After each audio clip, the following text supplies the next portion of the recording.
So we're going to get started now. It's 9:45.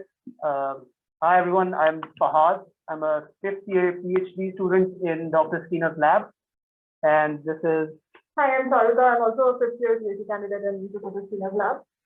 And every year for the past 2-3 years, we've been teaching a couple of courses in Dr. Skeena's course. They're called Python for Data Science, and we focus on more like the programming aspect of data science so that you can better do your assignments and projects later on.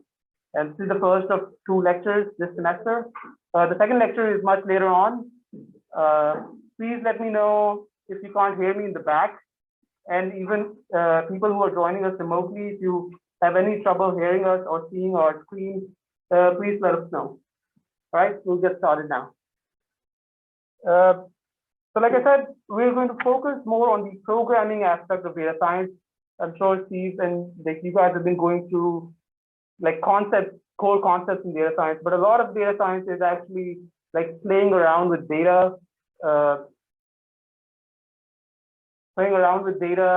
knowing the right libraries, knowing how to code, how to clean it and so on. And that's what's going to be the focus of this lecture.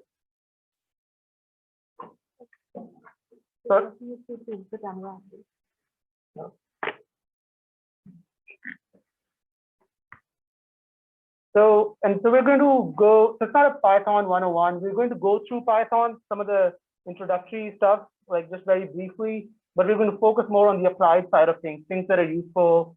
But if you're new to Python, if you don't have a lot of experience in Python, it's like the easiest language to pick up. And so it shouldn't take you long, like too much time and effort to like catch up to speed.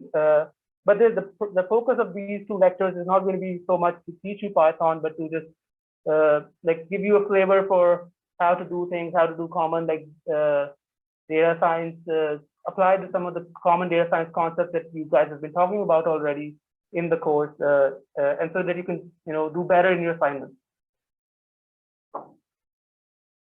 So this is kind of what like at a macro level, what a data science pipeline looks like. You get and collect data, you manipulate and process it, you model it, you analyze it, and then you present your results. And this is kind of like broadly the themes that we're going to be touching in these 2 lectures. I just want to stress 2 points here. One is we want to keep this as interactive as possible. So feel free at any point to pause us and ask questions if you have any. And second, don't worry about note taking. We'll be sharing this notebook with you later. Just a raise of hands. Like how many of you know Python already? Well, that's good. That's like 80% to 90% of the class. But still, for those who are new to it, we're just going to briefly go over the basic construct. So this is like the simplest print statement in Python. And if you have experience in C or Java, you'll see that Python reads very much like natural language. It's like very good readable code. This is kind of how functions work in Python. And this also highlights, so this is the function name. These are the parameters. It has 2 parameters. One is called string and one is a number. But the neat thing about Python here that you see is the same function can be used for objects of different data types and it will work perfectly fine. So for instance, here we're multiplying a string by 5. And what it does is it concatenates the same string with itself 5 times and it outputs the result as you see. Now we can use the same function for an integer and it would just multiply 5 by 5, the first parameter with the second parameter. And similarly, you can do this for an array. So this is like an array of length 2. You pass it on, you give 5 as the second parameter, and you'll see that it would repeat itself 5 times. Any questions with how this is working? And I hope you appreciate how data types work in Python and how that's different from C, C++, Java, and so on. The other way to define functions in Python is using anonymous functions or lambda functions, as we're doing here. So these are different in the sense that you don't have to specify their name. These are sort of inline functions. If you have a piece of code where you need a function only once, then this is a good way to implement it. most of the time, these are just like a line long because they're doing something relatively basic. And so what you're seeing here is an equivalent of the function that's up here. And as you can see, it takes the same two parameters, and you just multiply them together. And this is kind of what it looks like. So let's run it. And you can run it again for strings, for arrays, for integers, and so on. Does everybody understand how anonymous functions work? Lambda functions. Quick question: Does this work for functions with more than one line of code? In most cases, it does. You can use semicolons, but I would recommend that you stick. You need to repeat the question for the others. Sorry. So just to repeat the question was, can you use Lambda functions with multiple lines of code? Can you have multiple lines of code within an anonymous function? In most cases, you can, I would say, using semicolons, but it's not ideal, and it makes the code look not so readable. So I would recommend against it, but I would say that it's possible. Thank you. Thank you for the question. Any other questions? Yeah. Hello.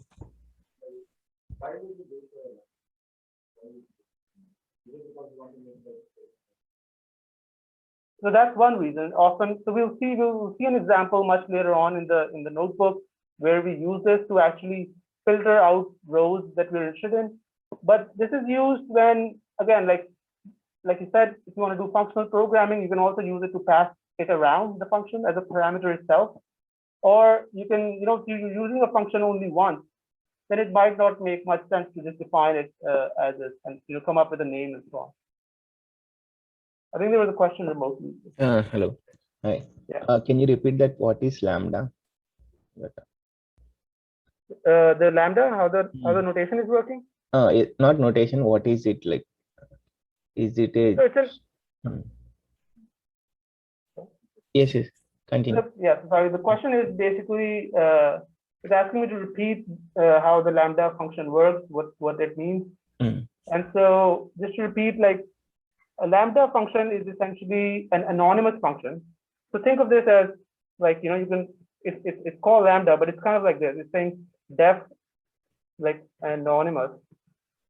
And these are the parameters.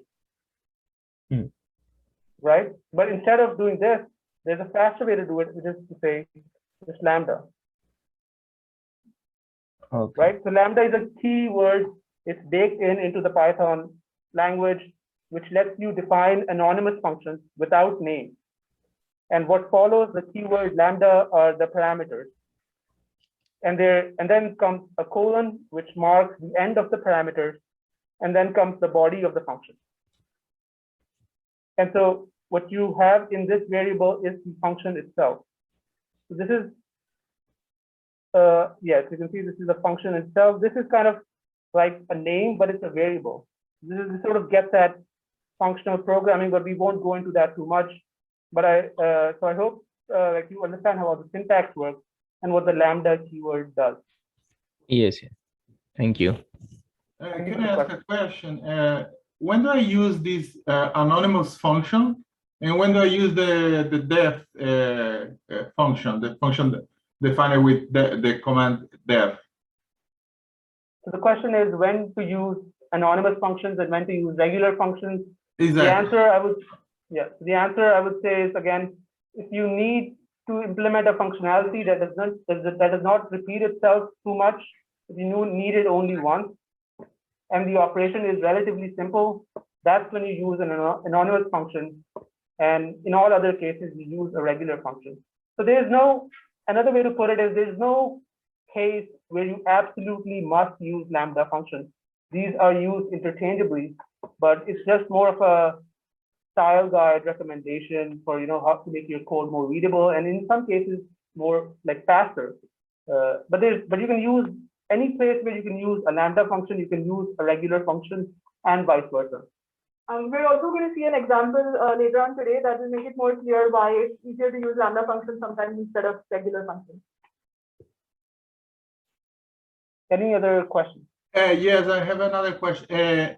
And when I call a model, when I load a model inside another model, these anonymous functions comes with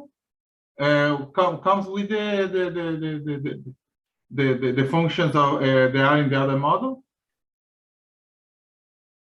I'm not sure I understand the question. Can you repeat the question? When I call a model, and this model has some of these anonymous functions, can I use those functions in the code that is called that model? So when you say model, do you mean something like an inbuilt library model from Python directly?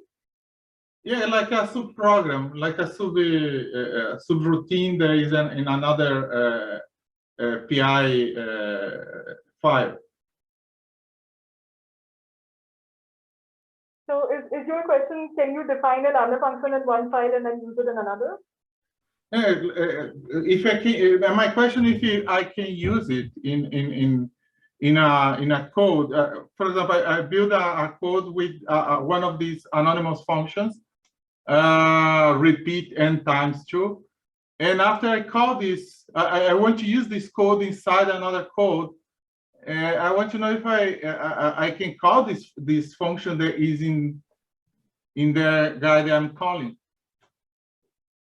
I think the question is about the scope of these anonymous functions, and I would answer it by saying that these anonymous functions, they work just as any other variable, and in terms of scope, so you have to import it like a variable or a class. Yeah, so if I'm able to understand the question, I would say it kind of works like any other variable, especially if it's assigned to it. So for instance, if you want to access repeat n times 2 somewhere else, then you have to either explicitly import. Yeah, I would say, so it kind of works like any other variable is how I would put it. Okay. Okay, thank you. People are saying that your mic is like too loud or the boost is loud. So maybe you can go to here and lower it a bit. So audio setting. And instead of, okay, it says automatically. I'll try to say this one. I thought I would come up here. Okay. We have one more question.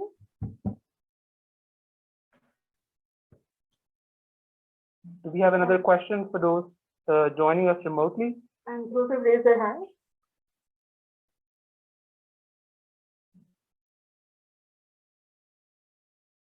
So maybe in the process of answering other questions, we've answered them there. Anyone here who has a question about lambda functions, anonymous functions? And the thing is, when people are asking from here, you also have to repeat because they cannot hear them. Thanks. So moving along to loops. We're showing 3 different ways for how to implement loops in Python. It's similar to how it is in other languages, maybe a little simpler. So the first method is sort of, it might be better to sort of separate this out. So basically what this function range does in Python is, so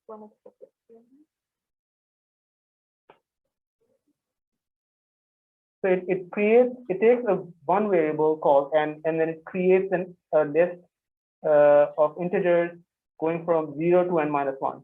So, you know, if this is 8. So this is kind of how it works.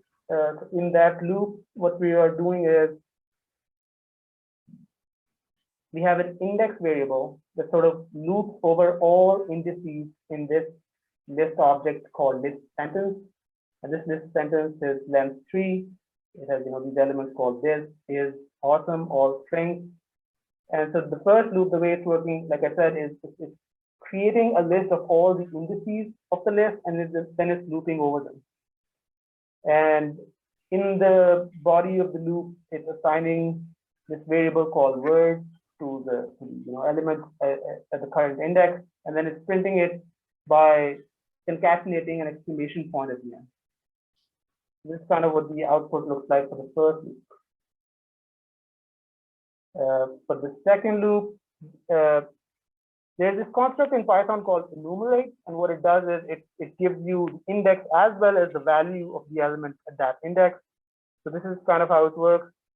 So for instance, this would loop over 0, 1, 2, 3, and this would be the value at those indices. So this is kind of like an expansion of the first for loop, because you have the index as well as the value itself, and it's much more concise because you don't need to have a separate variable and have it assigned the value.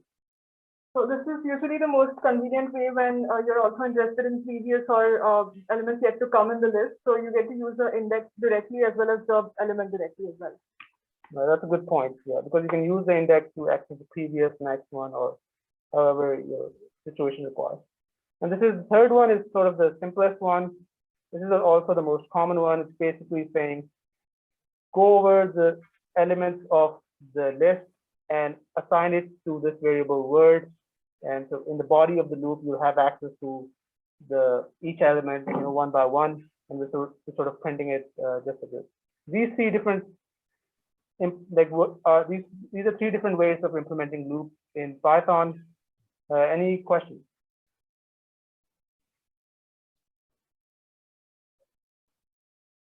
Okay, moving along. List comprehension. So this is another way to do. This is sort of a faster way to do for loops, I would say. So it kind of works similarly. So we have this list called list sentence. It has 5 words in it, and what we are doing here is kind of like the last loop here. We said 4 word in the list object. It's kind of like 4x in the list object, but we are specifying an if condition. And so what it's going to do is it's going to loop over each element of the list object, and it's going to check which of the elements satisfy this condition. And if the condition is satisfied, then it's going to insert it into this list2.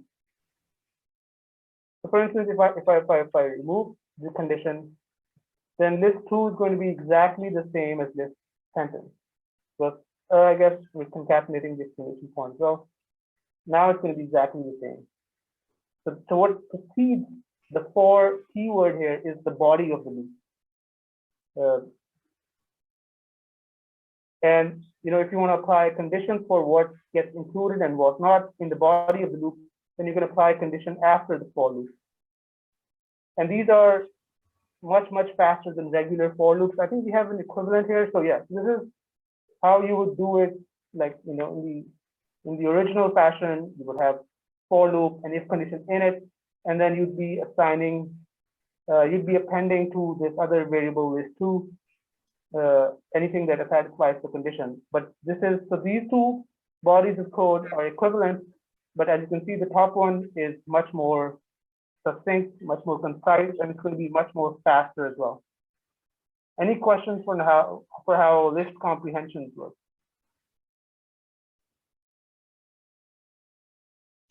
Those joining us remotely, any questions?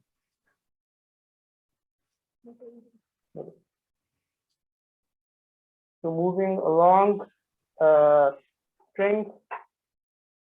These are fairly straightforward. Python lets you use single quotes or double quotes, and these sort of just delimit the string. If you use one, you can use the other in the body of the string. Yeah, that's it. That's pretty much it, right? Yeah, so if you must use the same character that you're using to delimit the string, then you'll have to use the escape character, which is right here. But if you wanted to do this, then you did not need this backslash. Right? Any questions on this? Okay, now next are dictionaries. Dictionaries they work very nicely in Python. Sounds like in JavaScript, they're kind of like very native to the language. So what we're doing here is defining a dictionary which has keys A, B, C, D, and you can see their values at for each key. And so what we have down below is a loop, a list comprehension. You can call it a dictionary comprehension, maybe in this case. So let me see if I can. Here we're defining the dictionary. It comes with this function called items, which would give you like tuples, the first element being the key, the second element being the value. And what we're doing in the code below is we're sort of looping over all of them and seeing which one has value that is, basically we're looking for values that are odd numbers. And that's kind of what you end up with. Any questions for how this is working? So we're actually working in an environment that's called Jupyter Notebook. This is a special case of Jupyter Notebook called Colab. So the code, we're going to share this code with you, but it's sort of running on the Google Cloud server. And one thing you can do in this environment is you can, if you're not sure what functions you have at your disposal, you can type the name of the object and you can type dot and tab, and we'll sort of try to autocomplete and sort of give you a sense of what functions are there. For instance, I clicked I and then I did a tab, and no, it's not working as well. Okay, here it is. Kind of like regular IDE. The other cool function, the other cool sort of feature in this environment is you can also use this notation. If you're not sure how a particular function works, then you can, you can see object dot function name and then put a question mark at the end, and you can run it. All right, I'm sorry. Thank you for catching that. And then it would give you the doc string. This particular function is not seen to be very well documented. Okay. Any questions so far? Is there one remotely? So one other point here is that for the for loop, it's not necessary that there be only one variable in your for clause. So for example, here we have key and value both as the tuple and these are items. So we can iterate over as many elements as we need, given that we know that every element of the list contains that many. Right. So for instance, what I was saying is if you had let's just say about it.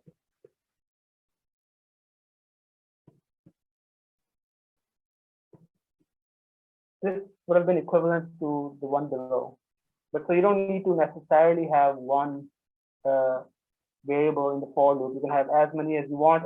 Well, maybe not as many as you want. The ones that are being returned by this function here. Does everybody understand how this is working?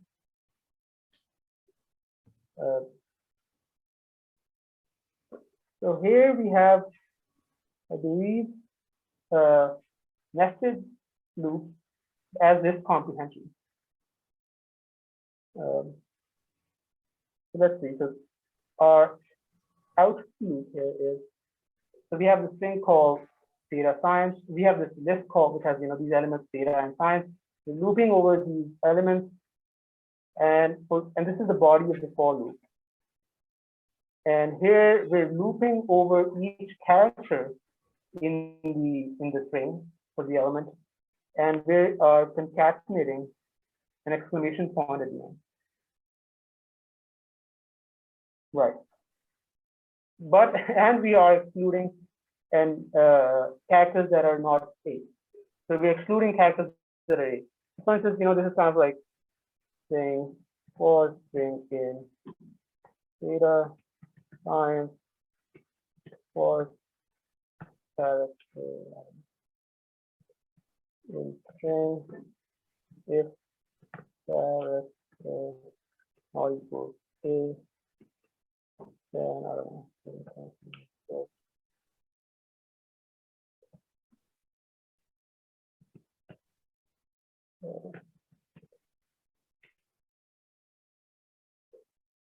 Right? It's not quite. We still want a list of lists, so we have to create an intermediate list inside here.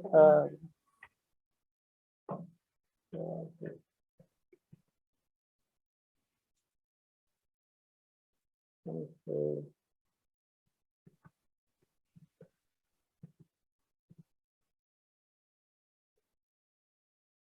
Is that what you see? So this is kind of how the list comprehension down below is working. This is how you would do it. But I hope you're able to. Okay, thank you. Yeah, so but the point is like I'm hoping you'd be able to appreciate how concise the code can be, how clean it can be, and like I said before, in almost every case, list comprehensions are much faster than this.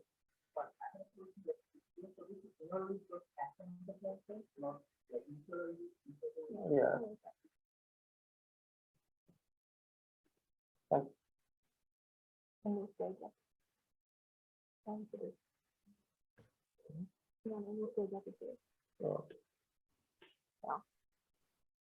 That coding is harder than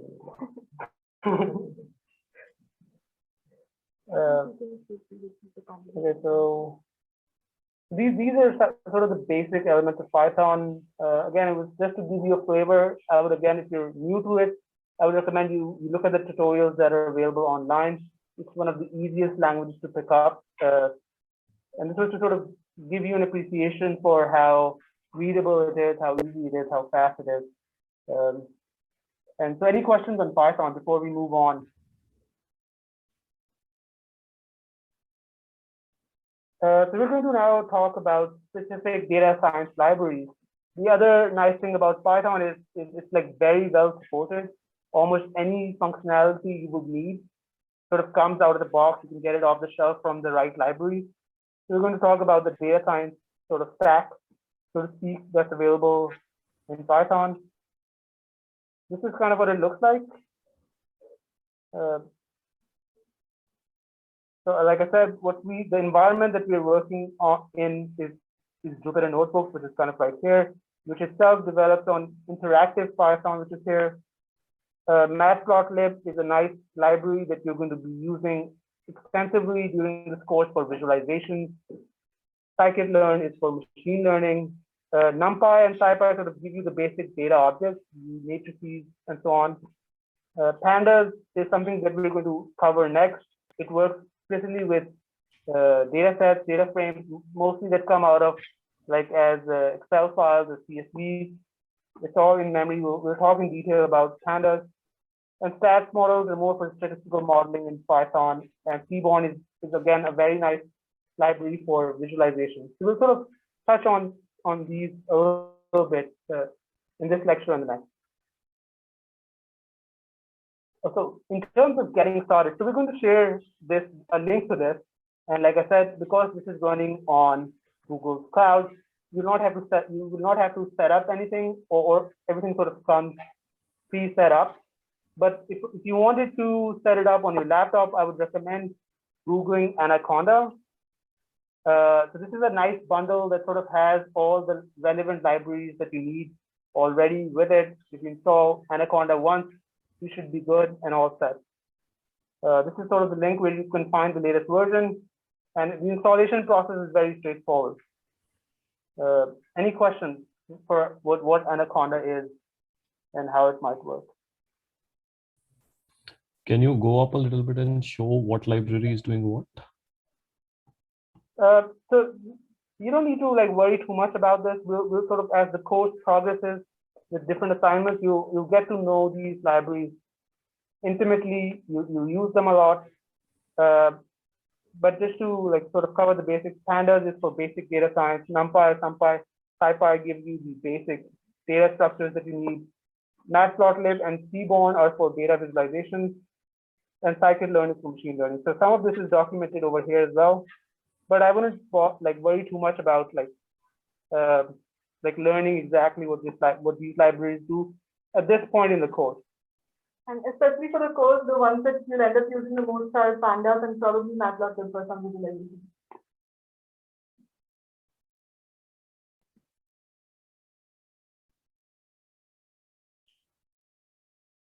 So Pandas is something that we're going to cover right now. It's a library for manipulation of data, analysis of data. It has basically two core data structures. One is a data frame, which is kind of the kind of data you see in a CSV file. It has rows and multiple columns.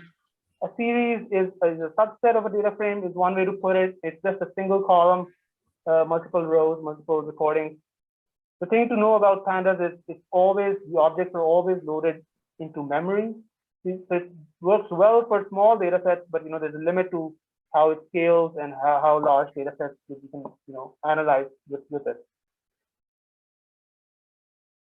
This is kind of once you have it installed or once you use Anaconda, you can just simply import the library using import pandas. The convention is to sort of import it as PD. So these are two data sets that we found online. These are TED Talks data sets. The TED Talks are these presentations that people give online. You should check them out. They're quite fun. Let's see what the data set looks like. So you should also note that we're importing this data set from the internet. It's a CSV file, but it's posted right now on Charlotte's GitHub. So we'll run this code. And we'll run this. We have two data frames here. And let me just give you a preview of what's in these data sets. So we'll just sort of poke around with the data set and see what's there. If we call shape on the data frame, the main data frame, you get tuples where the first element is the number of rows, the second element is the number of columns. We can call head on it, which says retrieve the first two rows and print them. This is what our data set looks like. It has a column for the number of comments. So think of these as YouTube videos, kind of. So this is the first column, sort of represents the number of comments it got. This is the description of the video. This is the duration of the talk, the year that it was presented in. This is the date that it was recorded in, the languages, the different languages that it's available in, who was the speaker, the name, the number of speakers, date again, how it was rated. We'll sort of play around with this column later. Other talks that are related to it, the occupation of the speaker, general tag, title, and the link, and the number of views. So this is kind of what the data frame looks like. Any questions for what's going on here? And pandas, and if you understand how shape works and how head works, any questions? Okay. So you can access a particular column in the data frame using this notation, using square brackets. So what we're doing here is we're getting access to name, the column name. So it's one of the columns. So this is the name of the top. This is kind of like the select in terms of SQL queries. That's what's going on here. You can also just see what the columns are without using head, and you can call for it on anything, just look at the comments, or you can do it. You can access multiple columns as well.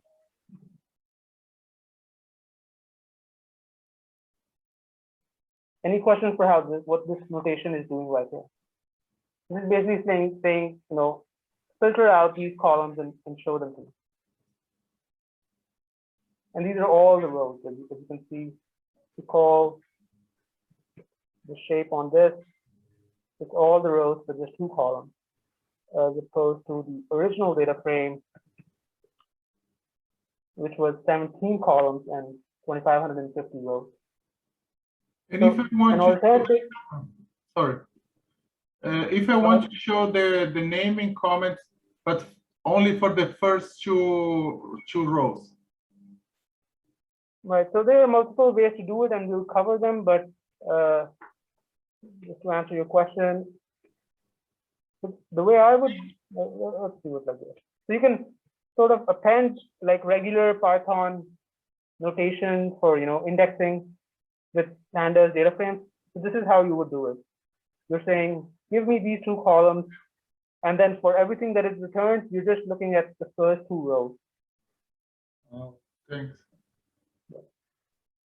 I think we'll talk about what's the better way to do it. There's another notation that uses dot lock, but you don't have to worry about it right now. And This is an alternative. can I use as an index another vector or list or don't know if I want to select a subset of rows and show name and comment for a subset of rows? Yeah, so we'll talk about that later. Yeah, like in a bit. Uh-huh. So the question, sorry, was, is there a way to use one column to filter out the number of rows that you're interested in? So for instance, a use case would be, for this would be, let's filter out rows that have duration greater than 1,000. Right, so that's the question, and we'll talk about it soon. And so yeah, that's definitely possible, and it's a very common use case. Going back to accessing columns again, this is an alternative notation where instead of square brackets, you can also use dot name of the column. It works exactly the same. Okay, so if you want to access you can see here that this data frame has an index. It goes from 0, it's just an increasing integer, which goes to the 0 and to the length of the data frame -1. And if you want to access a particular row using the index value, this is kind of how you do it. Actually, I'll take that back. EyeLock, what it does is it gives you it takes the parameter and gives you that row. So if you do 42, it will give you the entire 42nd row, and then you can use a particular column. You can look at the comments, the name.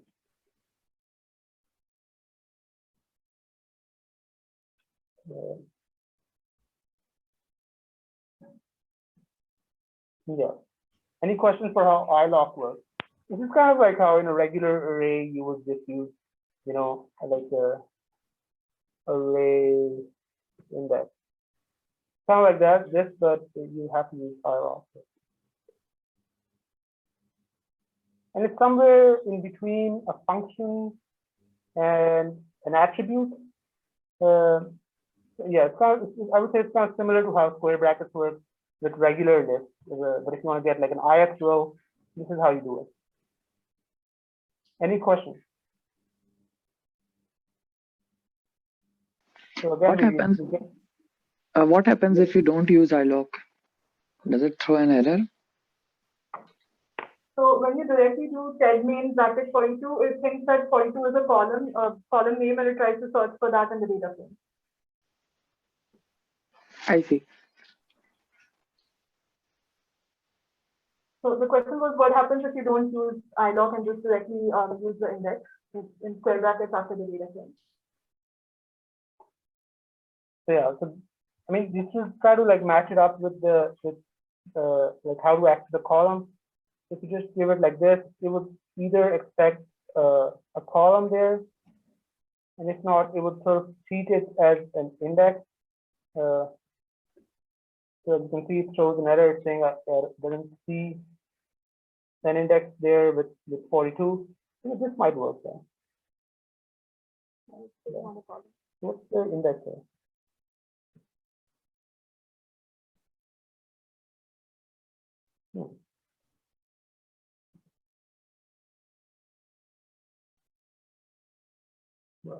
So, if you want to access a row by its index, I think it's locked. Right.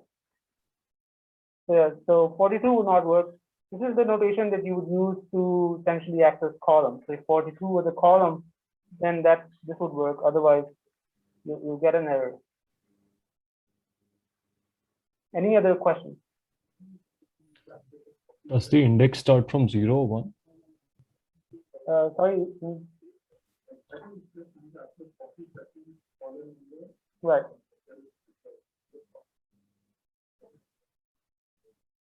No, I think even if you try 0, it is still thrown away. So the question was, is it trying to access the 42nd column? TED main bracket 0. TED main bracket 0.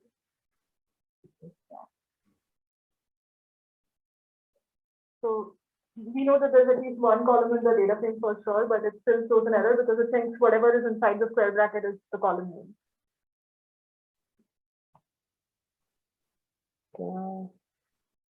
Find it.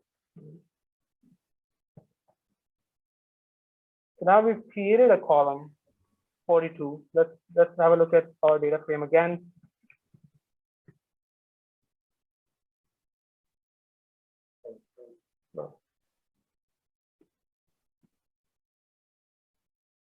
It's the same data frame, but we've created a column 42, and it has for all rows the same value for test. So now if we did head name 42, it would work. So even though again the shape is the number of columns it has still less than 42. It's a good question. Thank you. It still has just 18 columns. Any other questions? In the EyeLock, does the index start from 0 or 1? So for instance, so the question is how is EyeLock different from lock? So let's try to play around with it. So in our data frame, it might be confusing. So that's a legitimate question because the indices are sort of correspond with the index of the row. But if we were to, let's say, change. Okay.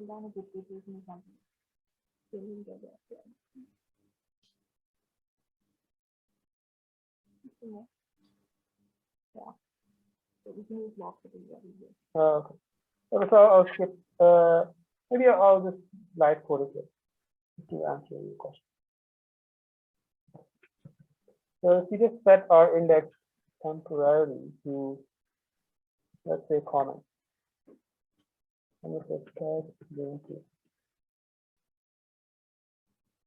So we've created another data frame which instead of its original index has this index called comment. So let's see what it looks like.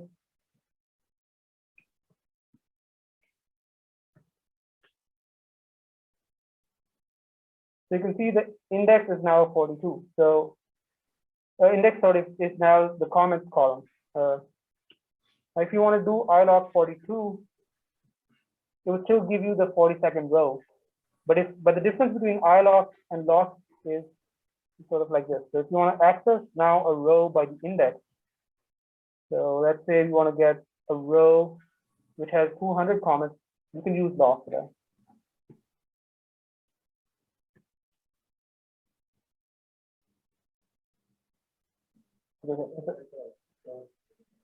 Search by index. Yeah, right. So this could be a string as well. You know, if your index was actually a string, it could be anything. Depends on what the index is. And this number here doesn't correspond to its position in the data frame. Whereas in EyeLock, the index could be whatever, but if you were to get the 200 row, it would just give it to you. So yeah, there was one more question about whether EyeLock indexing starts from 0 or 1. So it's similar to the way we index elements in arrays. So it starts from 0 and then the maximum value would be the length of the data frame minus 1.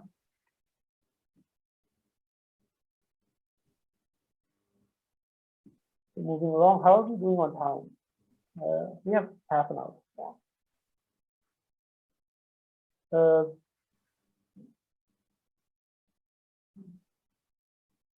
So if you want to loop over, this is not recommended, and I doubt you'll ever need to do this. And if you feel like you need to do this, you're probably doing something wrong.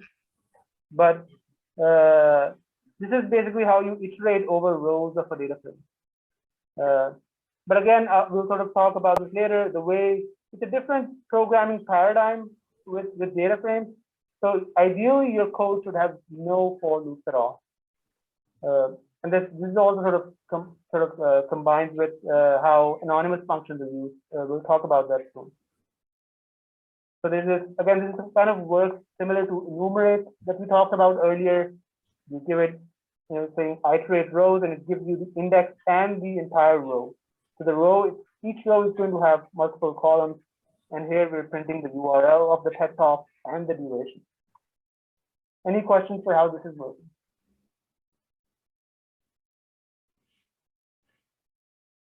We've covered lock already. Basically, yes, lock is a way to access a row or multiple rows by the actual index. And EyeLock is different from EyeLock in the sense that EyeLock would give you the row at the ith index, regardless of what the actual index of the data frame is.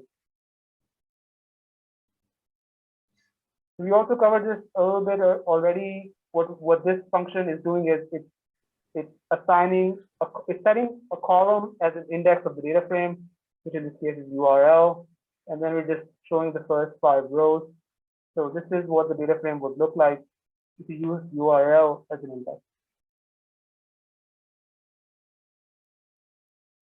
And the column, whatever is passed on to SetIndex, sort of gets removed as a regular column. It's not like if you end up with 2 columns. Oh, and SetIndex, I think, also has a parameter that lets you specify if you want to modify the data frame in place or return a new data frame. So in this case, by default, it's returning us a new data frame. So tag name isn't changed in this. Any questions? Can you explain this again? The head, sorry, the set index.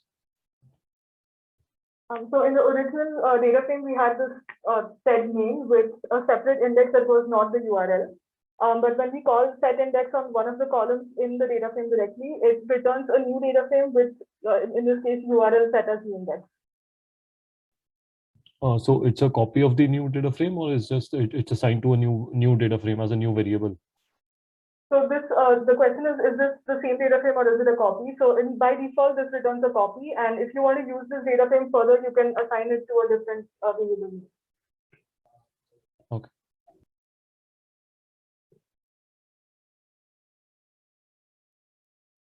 So this is how it works. We were just calling head on this on the data frame with URL as the index. This is what it was doing.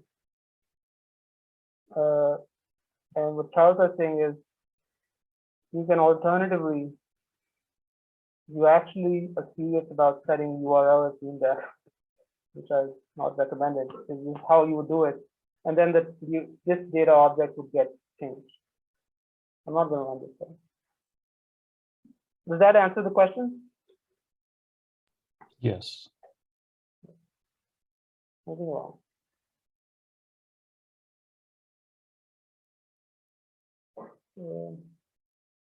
I think you guys have figured out what's the difference between EyeLock and lock. I'm going to leave this code here. You can play around with this notebook, change the code as you please, so that you can get a better understanding of how Pandas work. This is a useful attribute of a data frame.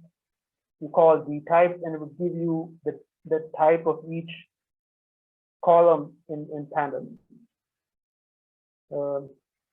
Any questions?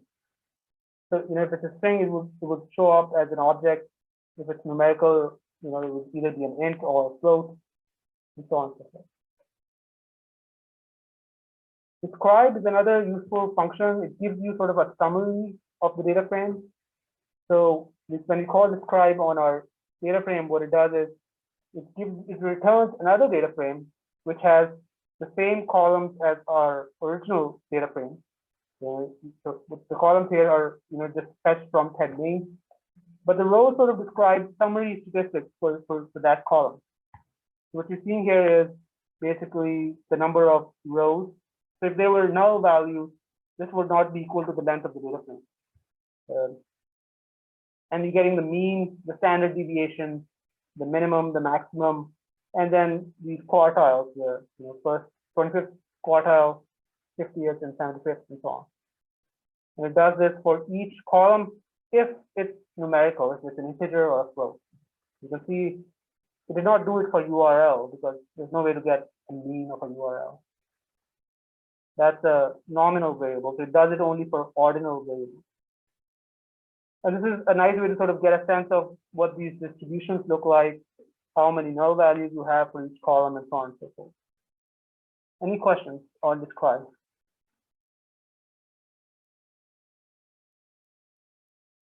This is another function which is very useful. It sort of gives you, so this is more relevant for, actually not, I was going to say this is more relevant for nominal variables, but that's not necessarily true. What it does is you specify a column, and it tells you what are the unique values that this column takes on, and what's the frequency, what are the number of rows that have that particular value.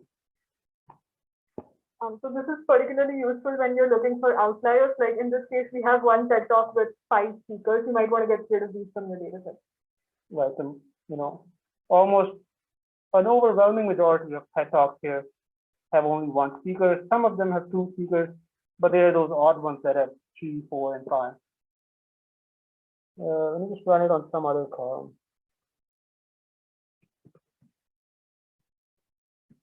Let's say run. Okay.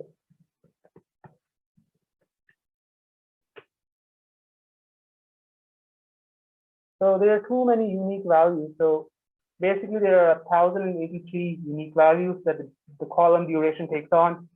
But the most common duration, as you can see, which has only 9 rows, is 1099. Does everybody understand how value counts work?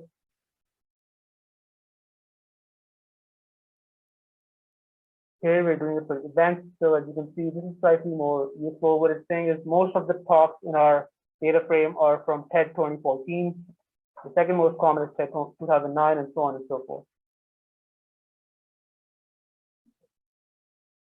This is again going back to how to select particular columns.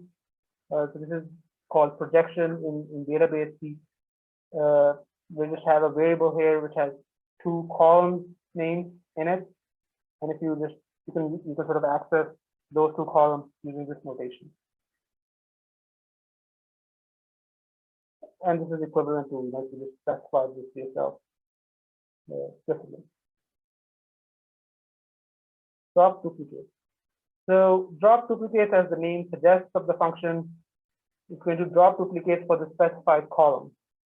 But what we are doing is we first filter out these 2 columns, which are main speaker and I'm going to just copy it here, main speaker and speaker occupation.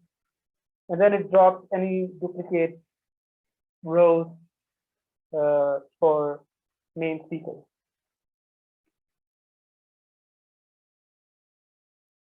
Does everybody understand how drop duplicates works? So we can also call this function on the main data frame directly instead of just selecting these 2 columns. And if you look at the documentation, it also lets you decide which one you want to keep, like keep first, keep last. It has these parameters you can specify. Yeah. Decide it.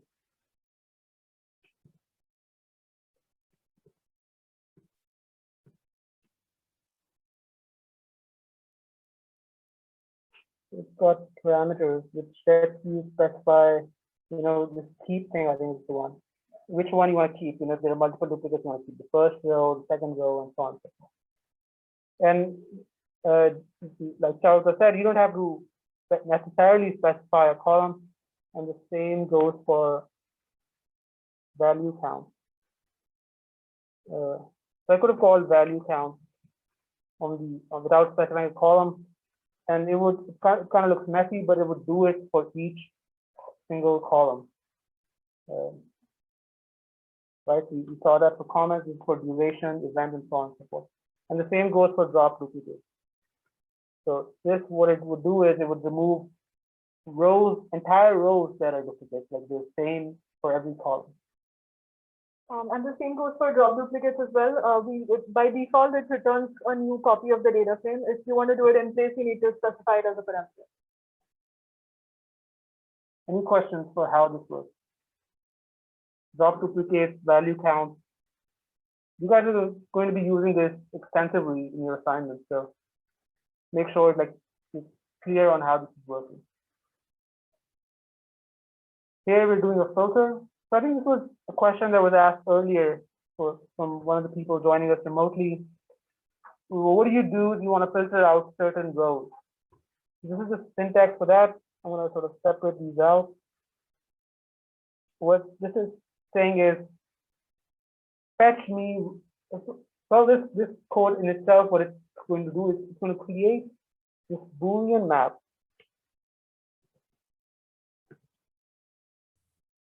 You can see any row that satisfies this condition is going to be true, everything else is going to be false.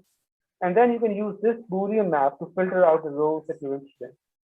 You can call main map, and it will only give you the rows for which you had true in the Boolean map. In other words, for which the condition was satisfied. So this is actually a very explicit way of doing this. The normal convention is to just specify the condition within square brackets directly. Right.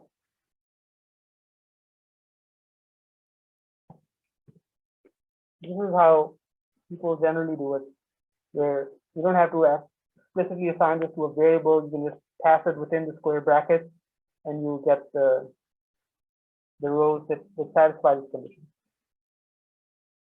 So just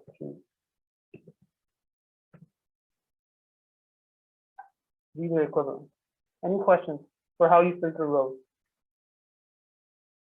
And this could, again, this could be greater than, this could be equal to, this could be any Boolean expression that you can come up with. And you can use, you can have slightly complicated conditions. You can have and here, or, and so on. So the most common mistake here is to use the standard Python syntax, which is the and or keywords. But the way this works is you need to specify each condition in its own parentheses and use the ampersand or the or sign instead. Then if you wanted to apply a condition on the number of views and the duration, this is how you would do it. So you have to use these Boolean operators and not the just be mindful of that. It could be and or. That's fine. And you can see this is an or condition, so either of these are satisfied, it will return it. And in this case, it returns everything. All of them.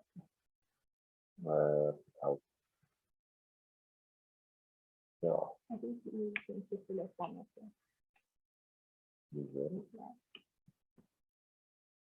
yeah, okay. Does everybody understand how you can filter rows based on like conditions, Boolean conditions?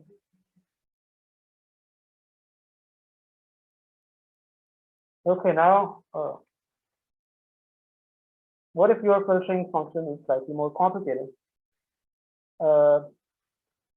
Yeah, so let's say you want to filter rows that have head X in this column.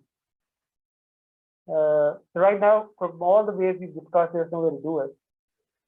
So this is where apply comes in, which is a very neat function. It's very fast as well. What it does is it applies the function that you pass it, which is in most cases an anonymous function. You can give it an explicit, normal function as well, using def, whatever the function name is, and so on and so forth. But what it does is it's going to apply this function to each row of the object that you apply on. For instance, what we're doing here is we're retrieving the event column from the data frame, and then for each row, each row is just a single column called event, it's going to apply this function. And what this function is doing is it takes a string, which is going to be the event value for a row, and it checks this condition, checks if headX, like literal constant, is within the string value. And then you can use this, kind of like how we did it earlier.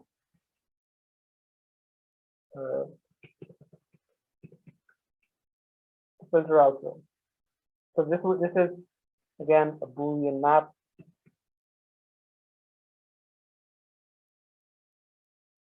Note that you could have used the function that we discussed earlier, iter rows, which is iterate through rows. But again, that's the wrong way to do it. That's also like much slower. Instead of doing sequentially, these are called vectorized operations. They're all applied at the same time because there's no dependency between rows for this operation. You can apply them independently at the same time, and it's much faster. Any questions for how apply is working? So another way to do the same thing without lambda functions would be to define this function separately on our own and then call that function here instead of the lambda function. So in case it happens to be something more complicated than just checking if TEDx is in the string.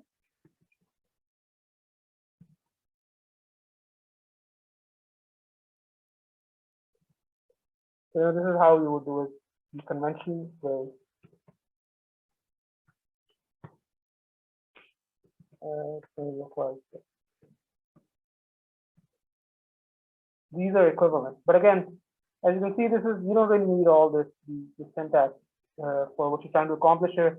So you're better off using anonymous functions. Especially because you're going to be using this only once, and it's very unlikely that you need this function again somewhere else.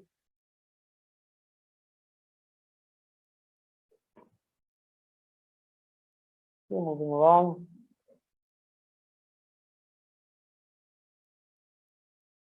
So this is similar. Yeah, we're just filtering out rows where the event column satisfies this condition, and the way we're doing it is using apply and anonymous functions.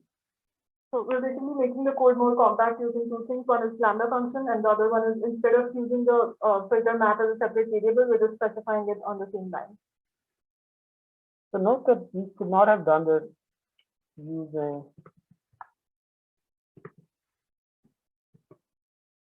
like this.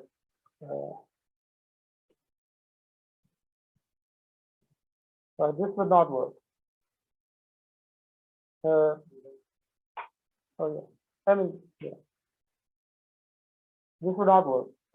You can filter out rows on conditions that kind of work like this. Like, if it's no, return it. If comments are greater than equal to X, you can do it, but you can't. You could not have done it any other way, except for maybe a loop, or you better yet, like using a class.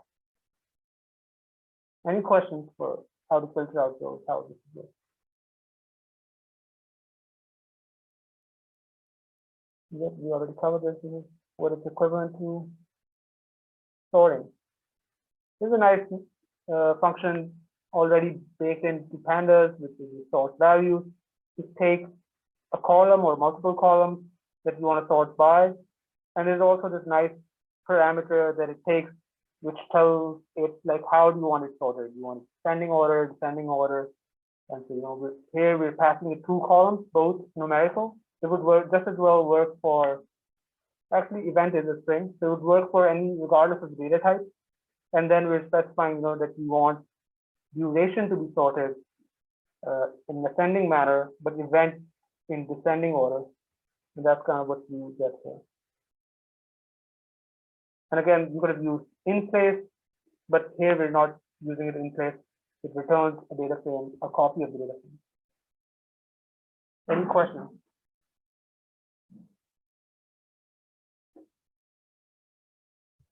Another common mistake to avoid is sometimes what happens is you forget that it's returning a copy and not actually modifying in place. So I've also done this before, where I do tagmain.sort values and then I use tagmain directly, where it hasn't been modified at all. So make sure you're assigning it to the right variable or doing all the operations in place.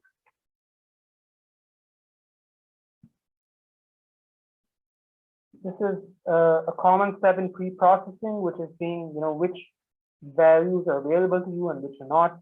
So data frame, Python Pandas data frames come with this function called isNo, and it's going to return the same data frame with the same shape. But if a cell is equal to true, then that means it's no. Right now we're doing a not on the no. If I did this, it's saying which ones are available to us and which not. So let's use it on, what if I do I think you have to do it in one column. right. Okay. We haven't talked about this function yet, but let's call it. So what sum does is it's kind of like value counts. For each column, it's going to add up the numbers. That's it. It's going to add up the values of the column. So in order to check like how many columns have null values and for how many rows, we're calling isNo, which is going to return an element-wise Boolean data frame.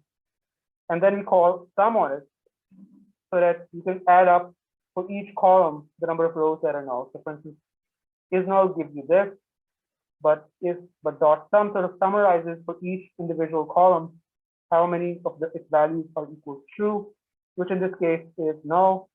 As you can see, there's only one column called speaker occupation, which is null for 6 rows. Any questions on how is null is working? What is sum here? What is sum doing? So sum basically adds up the values for each column. For each column. So it's kind of similar to, for instance, if I do sum in Python, right? You can do this. It's kind of similar to this, but it works like per element, and you can do this for Booleans as well, right? So is null gives you like Boolean. Each cell, tells you like if the value for that cell is available or not, and then sum basically adds them up per column. Kind of like what's going on here, but per column. Does that answer your question? Yeah, so sum is basically if it's true, it will add, or it just adds. Okay. Right. So true is 1, false is 0. Yes, yeah. Okay. If I can ask it again louder. Okay.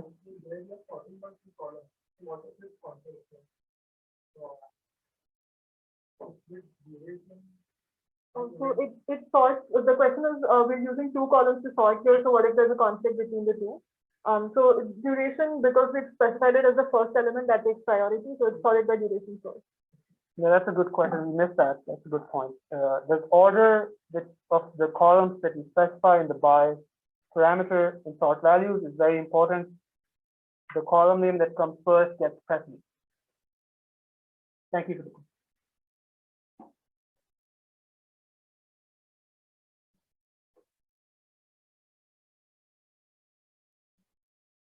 So another function that is commonly used in pre-processing is fill NA. It's kind of similar to isNull, but instead of giving you Boolean for which value is available and which not, it's just going to straight away replace any cells that are null with the value you pass it. For instance, if you do this, so you saw that there were 6 rows which had speaker occupation equals null, which were not available, and if you run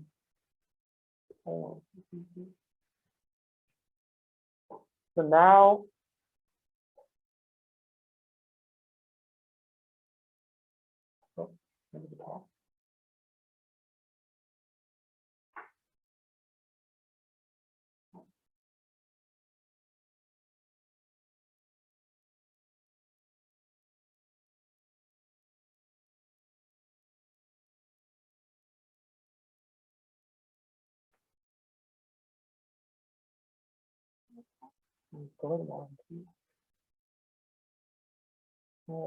where was I?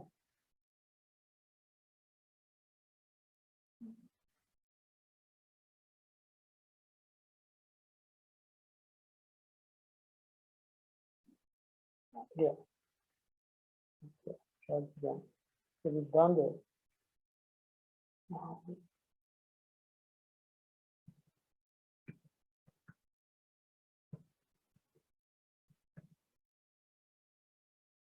So now it should all be 0 because wherever what the null value has been replaced by not specified, and you can check it. What's the column name? If you just filter out rows that have this, then you see that it's equal to original 6. So you can just use them. So these are the rows for which null values are replaced with not specified, and you can see them here. Any questions for how fill NA is working?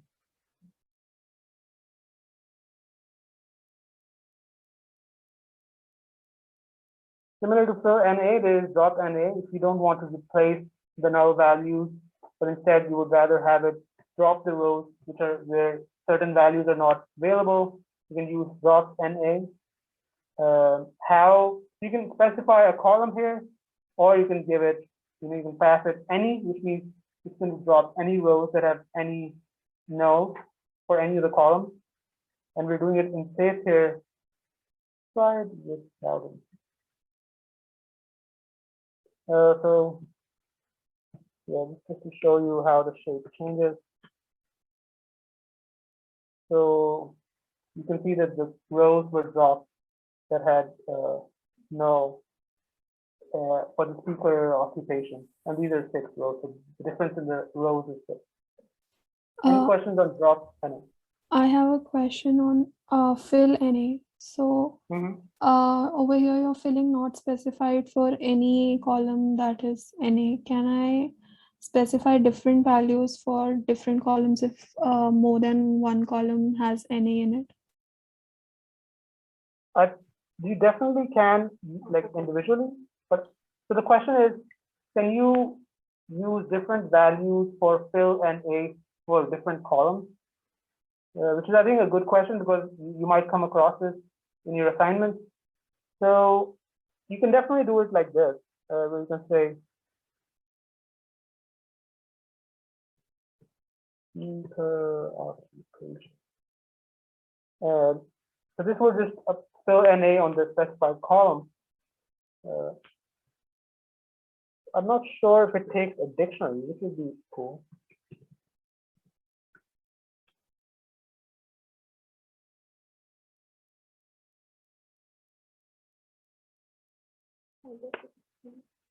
So it does take a dictionary. So what you can do is you can, for instance, you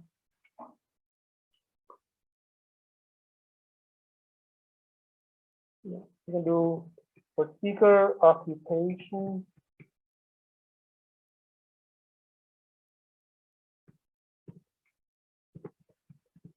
You can say not specify, and its duration is it's not available, and you can just assume it's 0. Does that answer your question? Or another common thing to do is replace it with the mean. Right. Okay, thank you. Thank you for the question. That's a good point. Any other questions?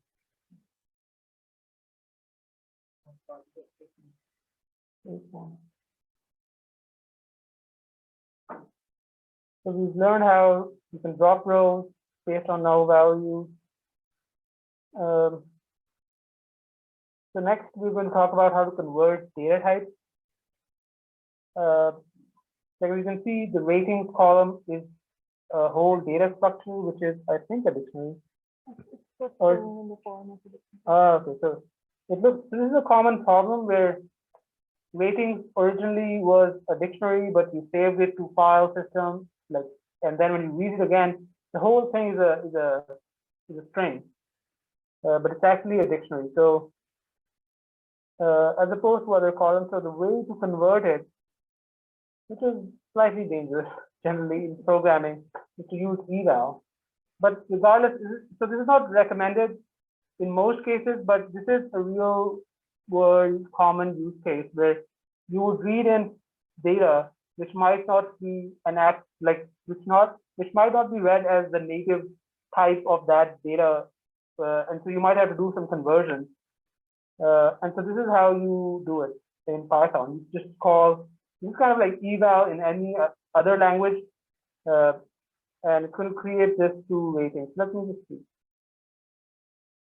Add name.dtype. This is saying ratings is an object, but when we access ratings,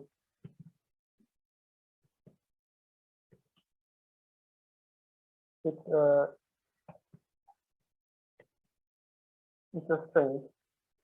But as you can see, it's clearly a more complicated data structure. So what you do is you do eval, and you can see now it's a proper list of dictionaries, and if you type, then it's a list, yeah, and within it is a dictionary.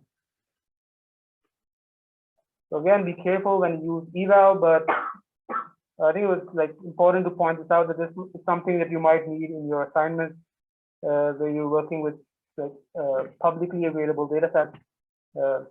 Any questions for how we are doing the data conversion for rating?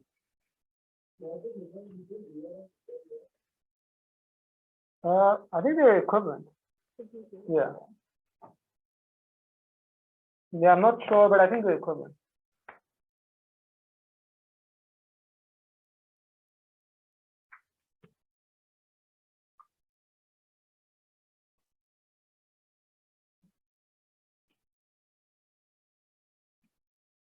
Again, in such cases, I would recommend you call question mark and just says safely evaluate an expression.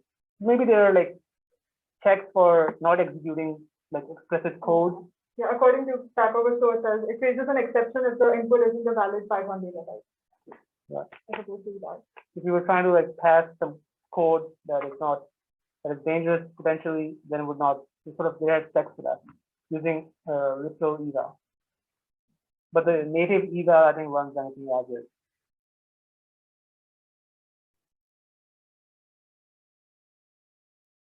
Moving along, so this is also a common use case in real world data sets where you have to convert data types again.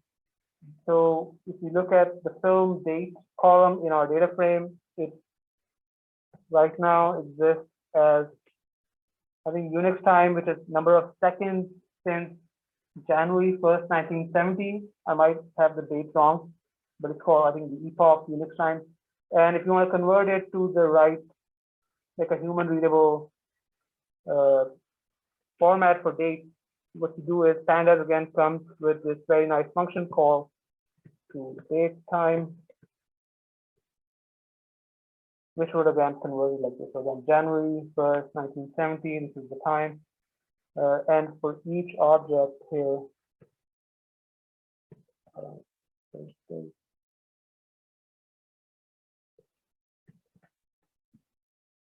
it has, you can individually get, this is a date time object. You can get date.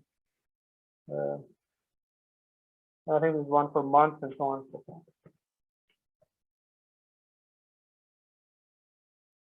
Any questions on to date time?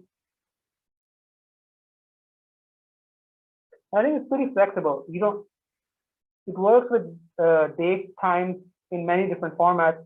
Here we're actually specifying that expected in seconds or expected as epoch like Unix time, but it's pretty flexible. So like you saw like in the snippet above, we didn't specify what format it was, yet it identified the right format. It's pretty smart in that.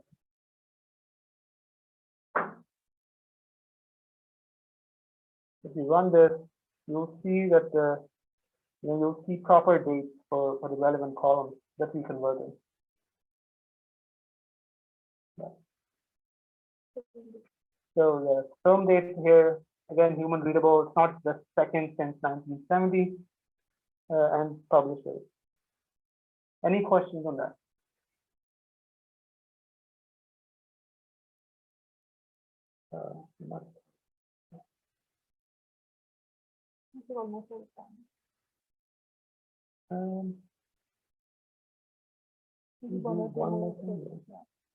We're almost out of time, but before we leave, okay, so this is an interesting one. This is how do you update values for particular rows that satisfy a condition.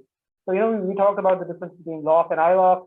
Well, so lock is also used to update values. So what this is doing is, this is again our Boolean series, Boolean. It's a series, Pandas series with Boolean values. This is going to say which rows we're interested in. And what lock is doing is it takes a Boolean condition here, and then it asks you for what column that you want to change. And this is the value that it's going to be changed to. What this line is basically saying, any rows that have languages equals 0, change it to language equals 1. Because, a TED Talk has to be in at least some language. Any questions on how this is working? And these two columns don't have to be the same. So for instance, you can say, you can change another column based on condition of a different column. So you can say, row that has languages equals 0, set its comments to 0 as well, and so on and so forth. Any questions for how this is working?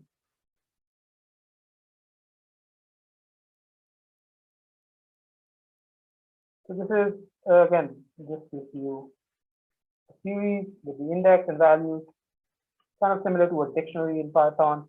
You just call values, and that would give you a list or an array, a NumPy array, I think, of all the values that are in this column. I think this is a good point to stop. The class ends at 11:05, right? So I think this is a nice point to stop. We'll share this notebook with you. Please play around with it. The data again is online, so it should run fine for you. You would not have to set anything up. Just click on the URL and you can change the code and play around with it. All right, thank you.